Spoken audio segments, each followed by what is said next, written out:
কালকে আমরা কোথায় গিয়েছিলাম বলো তো? তোমরা দেখলে অবশ্যই বুঝতে পারবা। কালকে গিয়েছিলাম কুড়িগ্রাম বেসিক উদ্যোক্তা মেলায়। আমি আর আমার বান্ধবী মিলে গিয়েছিলাম। আমি গিয়েছিলাম, প্রিয়াঙ্কা গিয়েছিল।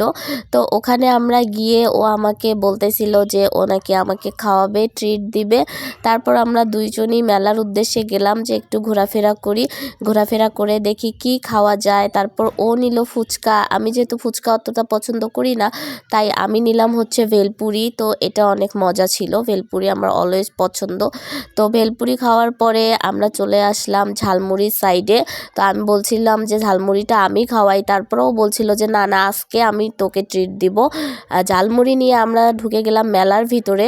তবে মেলার ভিতরে তেমন কিছুই আনকমন দেখতে পারিনি, যেমন বাণিজ্য মেলায় হয় ওই রকমই আর কি হয়েছিল।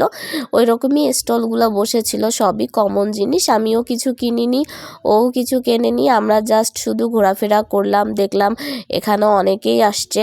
যেহেতু টিকিট ছিল না, এই জন্য আরও বেশি সহজ ছিল। টিকিট থাকলে হয়তো বা আমি ঢুকতাম না, কারণ ঘুরে ফিরে একই মেলা, একই রকম স্টল। তো স্টলগুলো একটু ঘোরাফেরা করলাম, তারপর আমরা চলে আসলাম।